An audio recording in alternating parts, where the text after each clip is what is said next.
Hello, everybody. I'm Jax James, State Policy Manager for NORML, here to talk again this week about some of the moving and new legislation across the country. There's been a lot of really great progress this week or over the last week, and so I'm looking forward to sharing that progress with you and the action alerts. If you're watching today, in the description of this live stream, you can find a link to our blog post, and that blog post will have links to the bill language, links to our action alerts. It has everything that you need right there. So I definitely encourage you to click on that link and follow along with us today. If you're watching, also please put where you're watching from in the comments, because then once I go through our update for today, I can go back to my handy dandy spreadsheet and show you guys what might be moving in your state that I didn't cover. So today we are covering new or moving legislation. We are following hundreds of bills, so this is by no means exhaustive, but some of the highlights for you guys. So I will come back and see where you're watching from, because there might be more bills than you know about. Additionally, I encourage you to go to normal.org/act. There's a dynamic map there. You can hover over your state and it'll pop up all of the action alerts for your state. So, of note, also, some legislative sessions are starting in some states. They are hitting the crossover date in other states. There's hearings happening. So definitely a lot of really great information. My mouse is broken.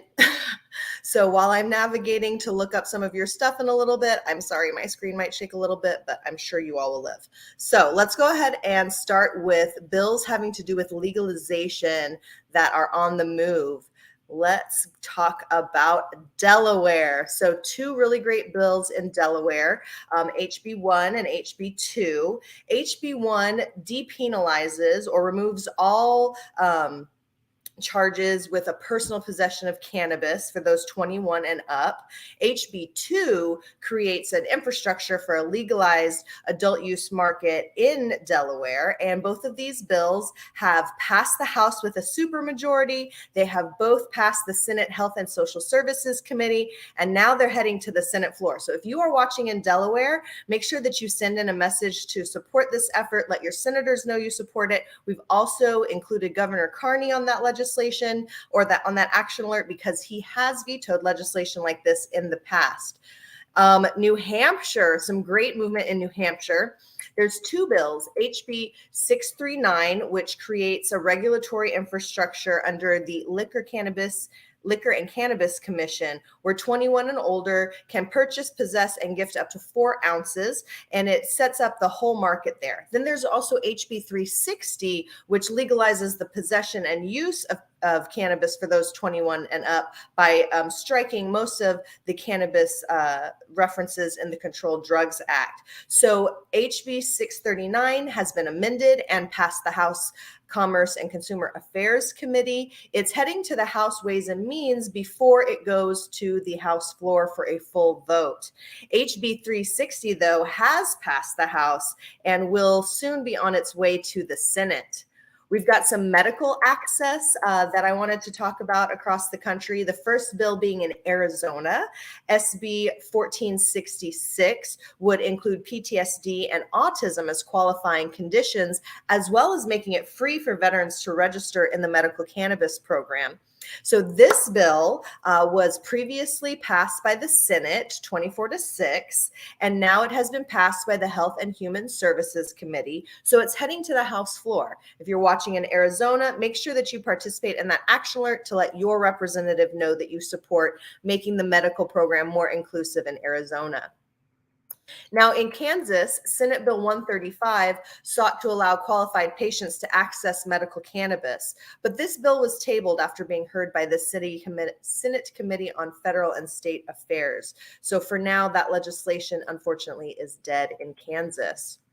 Talking about Kentucky, SB 47 establishes a program in Kentucky where patients would be allowed to have a 30-day supply of products at their residence and a 10-day supply on their person.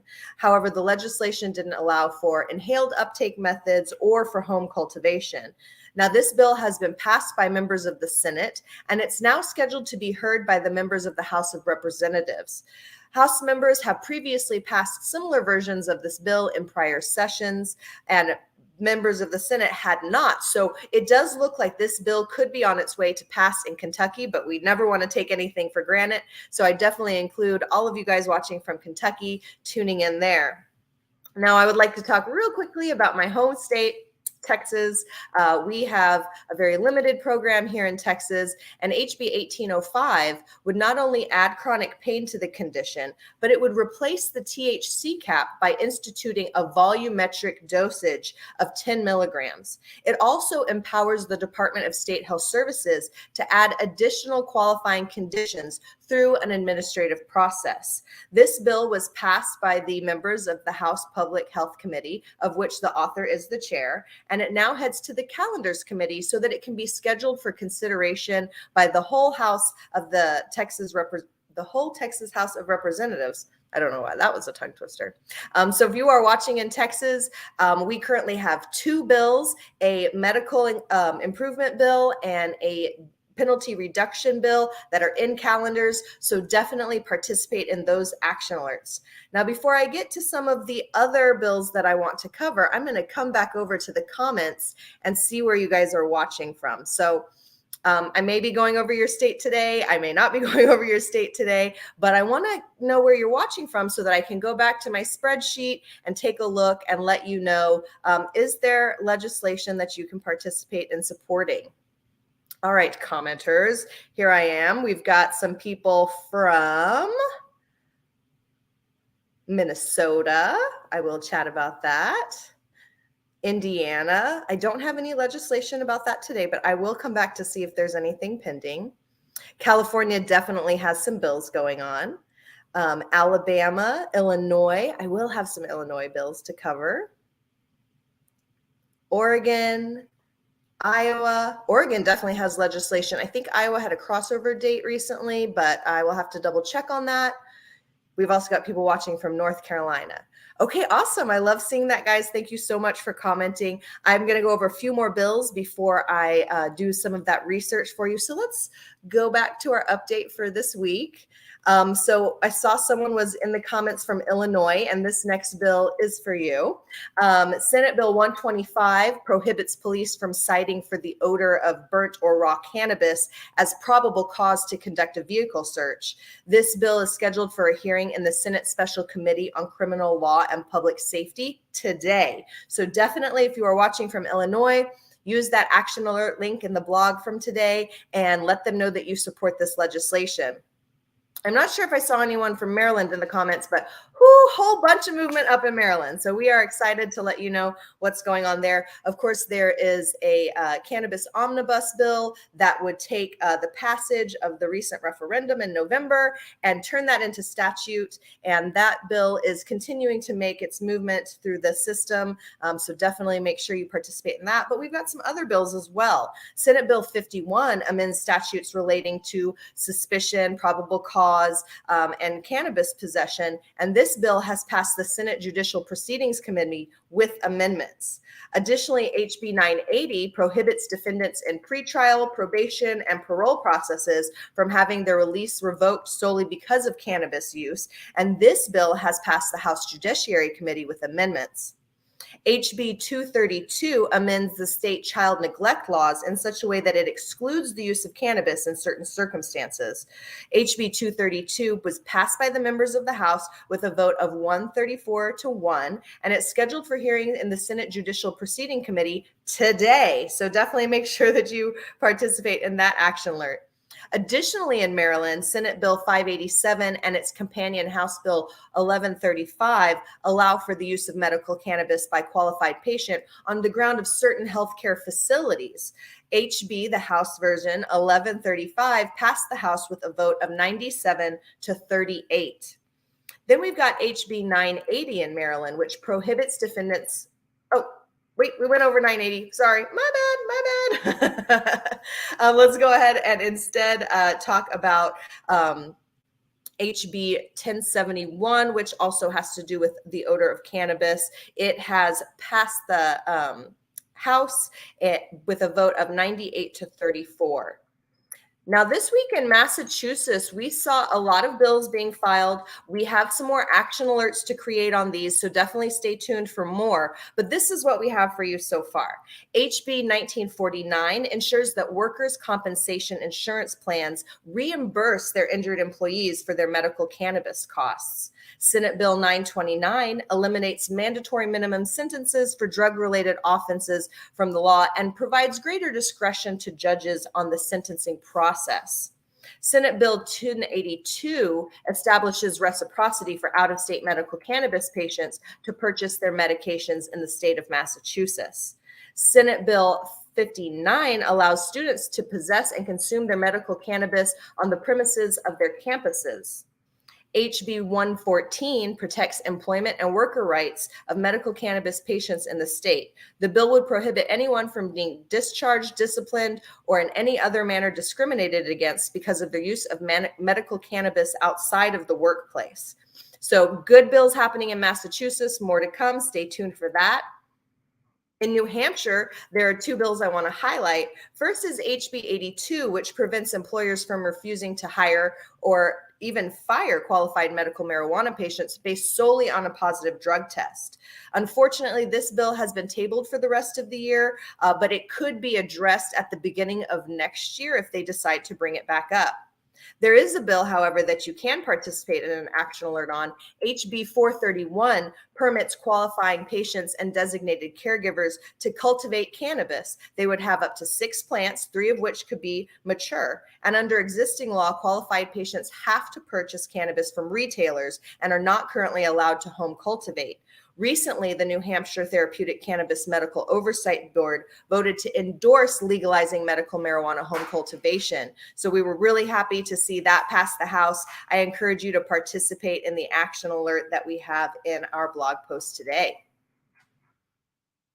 In New Mexico, HB 314 passed out of the Senate and the House and heads to the governor's desk. This bill amends marijuana expungement laws by permitting residents with past cannabis convictions to verify whether automatic expungement has occurred and request expedited expungement if charges have not yet been expunged. We've got a few more that I want to cover here. Out of New York, we've got AB 4713, which requires public health insurers to provide compensation for patients' medical cannabis costs. That has passed the Assembly Health Committee by a vote of 18-7. In Vermont, we have HB 270, which enacts multiple provisions regarding cannabis cultivation and patient issues and other ancillary items to existing laws. The bill increases the maximum allowable THC content in a single edible cannabis product from 50 to 100.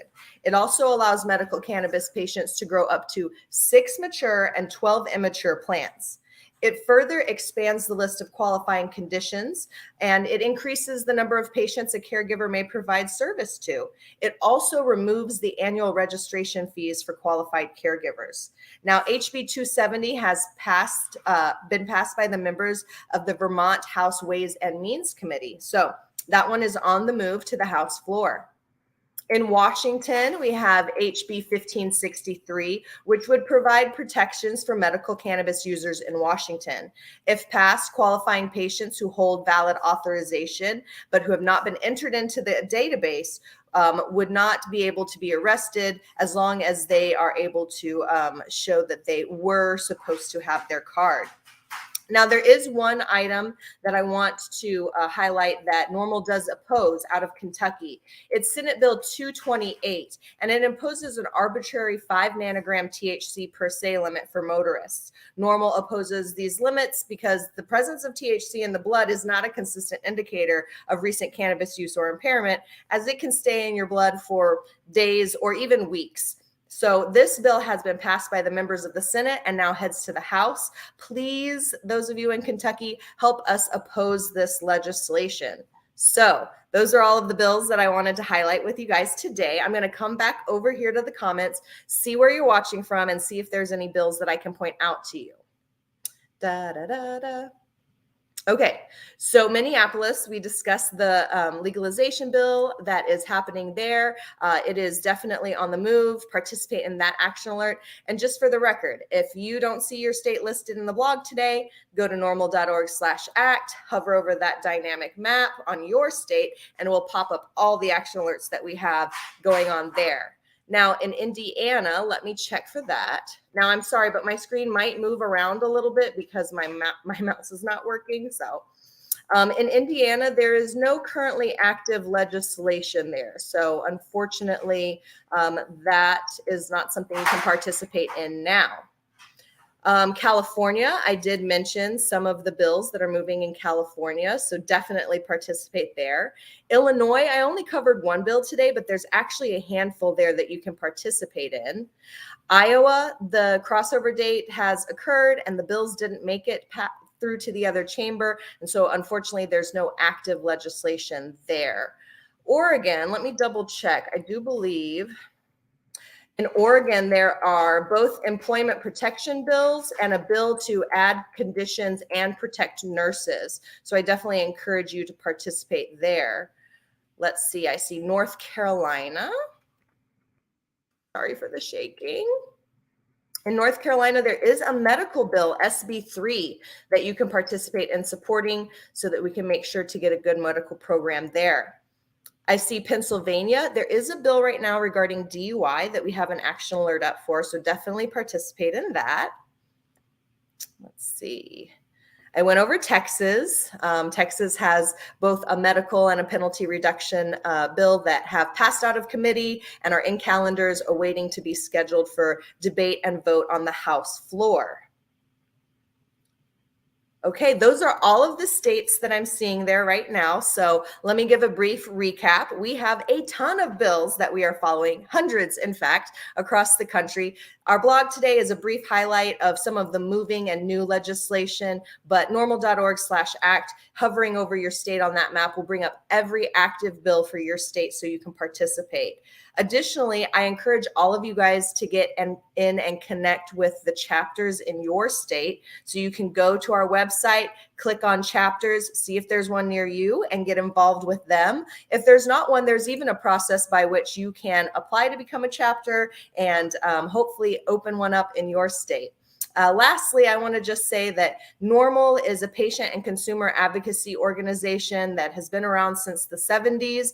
We have always put consumers and patients first, and our funding comes totally from you guys, from small to large donations, both one-time and reoccurring, and from membership. So I've also included in the description here a link to become a member or a link to be a donor, and so you can help support our mission and the work that we're doing on all of these bills across the country. So in that, closing with that, I just want to say I hope you all have a really wonderful Wednesday. I am going to enjoy the gray and rainy weather here in Texas and get working on some more action alerts so that next week I have even more to share with you guys. So thank you everybody for tuning in today, and we will see you next week.